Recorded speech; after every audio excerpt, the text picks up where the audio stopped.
से आप हमारे साथ जी बिल गवर्नमेंट पैसा देने के लिए तैयार है जी। गवर्नमेंट ने एक सर्कुलर आर्डर निकाला था कि जितने भी एम्प्लॉइज हैं, रिटायर एम्प्लॉइज हैं, इनकी बिल स्टेटमेंट बनकर लाइबिलिटी जो मिल दिया सेक्रेटरी में भेजी है। उस पर इन्होंने सरकार ने कमेटी बनाई थी जी जिसमें FA SRTC जी जनरल मैनेजर एडम SRTC जी मैनेजर फाइनेंस SRT और जिनके हेड थे MD साहब जी। उस कमेटी ने बिल स्टेटमेंट बनाकर सिविल सेक्टर में दे दी जी जिसमें जम्मू कश्मीर की थी जी जो लाइबिलिटी थी 211 करोड़ 92,11,943 रुपए जिसमें 2488 एम्प्लॉइज थे जम्मू कश्मीर की जी। उस पर इन्होंने बोला कि बोर्ड मीटिंग रखाई जाए। बोर्ड मीटिंग ये लाइबिलिटी पास कर सकते हैं। जब बोर्ड मीटिंग हुई सेम कमेटी बिल बनवा रही है और सेम कमेटी रिजेक्ट कर रही है। हमें लगता है SRTC मैनेजमेंट ने एक साजिश, एक मिली भगती की वजह से अपनी कुर्सी को सेव करने के लिए अपनी पावर का तो नाजायज इस्तेमाल किया ही किया उन्होंने, लेकिन सरकार को भी गुमराह किया, सरकार को गलत मैसेज दिया, जबकि सरकार पैसे देने के लिए तैयार है। सरकार बार बार कह रही है कि इनकी लाइबिलिटी बनाकर भेज दो, लेकिन ये लोग गलत मैसेज दे रहे हैं। पिछले दिनों में भी एक सर्कल निकाला और निकला है अपने गवर्नरों से भाई इनको या पेंशन बेनिफिट दिया जाए या कारपोरेशन के बेनिफिट दिया जाए। वो भी एक 40 दिन हो चुके हैं, उसका भी MD साहब ने अभी जवाब कोई नहीं दिया है। ना ही हमें बुलाया है भाई इस पर क्या करना, ना ही ने सरकार को जवाब दिया है। उस ऑर्डर पर हम गवर्नर साहब का बहुत बहुत धन्यवाद करते हैं और इनको कहना चाहते हैं जो हमारी लाइबिलिटी है जिसमें कोला एरियर 6 पे कमीशन एरिया है DA एरियर है उसको बनाकर सिविल सेक्टर में भेजिए। जब तक इनको एक ही बना है, जब सरकार कह रही है लाइबिलिटी बना को, ये बोर्ड मीटिंग खड़ी कर दी। अगर आदेश LG एडमिनिस्ट्रेशन की ओर से आया तो इतना क्या है कि ब्यूरोक्रेसी इतनी क्या है सर पर चढ़ी हुई कि वो आदेश को मान ही नहीं रहे।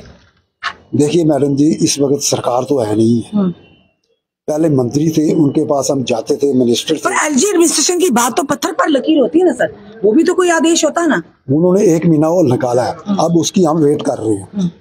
हम देख रहे हैं कि उस पर एक प्रेस कॉन्फ्रेंस दी जाए, उनका धन्यवाद किया जाए ताकि फाइल नीचे कहीं दबे नहीं जाए, क्योंकि जब तक फाइल का पीछे नहीं करेंगे आगे तो फाइल चलेगी नहीं। MD साहब ने क्या कहा? ये मिले नहीं, वो देखो तब से मिले नहीं, महीने से मिले। ना देखो एक रीजनल हेडक्वार्टर है MD का, बिल्कुल आप पूरे दफ्तर का चक्कर लो, एक ही अफसर नहीं, कोई भी नहीं है इस समय, कोई दफ्तर कोई नहीं है। कहाँ गए हैं क्या पता, ना FA है, ना DO है, ना जनरल मैनेजर। अगर किसी एम्प्लॉय को परेशानी आती है तो किससे बात? कोई सुनने वाला कोई नहीं हो, गेट खुला रखा है, आओ तो जाओ, बस कोई पूछने वाला नहीं है। तनख्वाहें किस चीज के लिए मिलती है कोई साहब नहीं, पता नहीं चल रहा है। ये आपके आप आए, आप तो बड़ी स्ट्रिक्टनेस हुई है ना कि कहते हैं कि कोई भी ड्यूटी पर अगर एब्सेंट होगा या कोई ना कोई कारण तो बताया जाएगा ना। नीति है जनता की सहूलियत के लिए। ये MD साहब का जैसे जिधर हम खड़े हैं ये MD साहब का ऑफिस है, साथ में JMD साहब का ऑफिस है, ऊपर FA साहब का ऑफिस है, तीनों में कोई भी नहीं, अफसर कोई, वो छोटे छोटे मुलाजिम है बेचारे, उन्होंने आना ही आना, वो बाकी अफसर किसको सुनाए हम, इसलिए हम ऐसे ही बैठे हैं। अभी MD साहब कहाँ है? नहीं है, कोई पता नहीं कहाँ चले जाते हैं। जब हम आते हैं ये गायब हो जाते हैं। कुछ इन्होंने आदमी आपने रखे हुए हैं, जैसे हम गेट एंटर करते हैं मैसेज दे छड़ते हैं उनको, बस वो गायब हो जाते हैं। गायब। अब गेट एंटर अब जाएंगे 2 बजे या 3 बजे MD साहब है, उनको पता ये चलेगा क्योंकि इनके पास जवाब कोई नहीं है। जवाब कोई नहीं, बिल्कुल ये जवाब देना नहीं चाहते। ये जो कमेटी है हमने एप्लीकेशन दी कि इनको हमारे सामने बिठाया जाए, पर देखा जाए जब लाइबिलिटी बनी तो फिर उसको रिजेक्ट क्यों किया, लेकिन इनको इतना दम नहीं है हमारा सामना कर सकेंगे। जब भी हम आते हैं ये गैप हो जाते हैं। अब किसको सुनाए? पूरी उम्र जिस विभाग को दे दी, पूरी जिंदगी दे दी, अब आप इस उम्र में आकर दर दर की ठोकरें खा रहे हैं, उसी विभाग के लिए, अपने अधिकार के लिए आपको धक्के खाने पड़ रहे हैं, कोई सुनवाई नहीं हो रही। मैडम जी, बड़े अफसोस की बात है। जितने भी एम्प्लॉइज है ना, रिटायर एम्प्लॉइज सब सीनियर सिटीजन है। हम अपने वीडियो चैनल इसको कहेंगे जरा कैमरा घुमा कर देख लीजिए, जरा देखिए सीनियर सिटीजन है। मेरी 70 साल उम्र है, अब मेरा थोड़ा काम है इनके दरवाजे में आना, लेकिन ये लोग अपनी कुर्सी बचाने के लिए, सेव करने के लिए हमें बुलाते हैं। शोर पड़ता रहे, चलता रहे काम, लेकिन सुनने वाला कोई नहीं।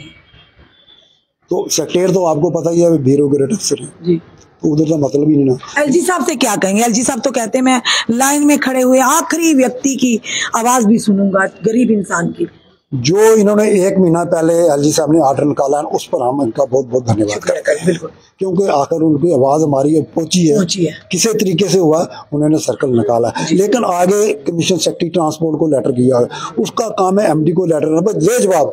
लेकिन आज 40 दिन गुजर चुके हैं, हमें इनका कोई मैसेज नहीं। वो ही हमने व्हाट्सएप पर देखा था, किसी ने भेजा था हमें, उस पर देखा, लेकिन हमें बाई एंड ऑर्डर वो नहीं मिला। हमने पढ़ा है, लेकिन वो इनका काम था हमें बुलाना, भाई क्या मसला है, आपको क्या दें जी। अगर 211 करोड़ लेना तो आप 2 करोड़ लो, 5 करोड़ लो, उससे टेबल पर बात। लेकिन इनको परवाही कोई नहीं, सुनने वाले जाओ ऊपर को, ऊपर वाले इनको नहीं पूछते। यार देख लो, आज मेरे को 12 साढ़े 12 बज चुके हैं, खाली दफ्तर पड़ा है। बिल्कुल सर, धन्यवाद। इस समय हमने आपको एमडी ऑफिस एसआरटीसी की ऑफिस के बिल्कुल बाहर है। ये व्यक्ति जो आप पीछे देख रहे हैं सीनियर सिटीजन हो गए, पूरी उम्र यानी जब जवानी थी इन्होंने पूरा डिपार्टमेंट को, विभाग को अपने वो कीमती समय दिया है। आज इस उम्र में है और आज ये यहाँ पर धक्के खा रहे हैं। यानी एमडी साहब की कोई जिम्मेदारी नहीं बनती है। और एटलीस्ट एलजी साहब का इन्होंने शुक्रिया किया कि कम से कम उन्होंने इनकी आवाज को सुना और एक सर्कुलर निकाला। पर एमडी साहब को कोई नहीं बनती, यानी उनको कोई लेना देना नहीं है। पिछले कई सालों से हम इन्हें कवर करते आ रहे हैं, सीनियर सिटीजन होने के बावजूद लगातार जिस विभाग को इन्होंने पूरी जिंदगी दे दी, आज ये अपने अधिकार के लिए लगातार यहाँ पर आ रहे हैं, अपनी चप्पलें घिसा रहे हैं, यहाँ पर आ तो रहे हैं पर कोई सुनवाई नहीं है। एमडी साहब को समय नहीं है इनकी बात सुनने का, एमडी साहब के पास समय नहीं है इनके पास टेबल टॉक करने का। तो खुद बताइए आखिर चल क्या रहा है, किस तरह से ब्यूरोक्रेसी सर चढ़कर बोल रही है। आपका क्या कहना है इस वीडियो को देखकर? अपने कमेंट, अपने सुझाव हमें जरूर दीजिए और हम एलजी महोदय से भी जरूर निवेदन करेंगे, सर आप एक पारदर्शी एलजी हैं, जरूर इन सीनियर सिटीजन की आप बात सुनेंगे और एमडी महोदय को भी जरा निर्देश दीजिए कि ये इस विभाग के ही अधिकारी थे, ये इस विभाग के कर्मचारी थे, आज इन्हें परेशानी के आलम में है। कम से कम एमडी साहब को बोलिए, इन्हीं के लिए आप बैठे हैं, इनकी बात तो सुनिए। अपने सुझाव हमें जरूर दीजिए, इस वीडियो को जितना हो सके शेयर कीजिए। जुड़े रहिए हमारे साथ अगले अपडेट के लिए। जय हिंद, जय भारत।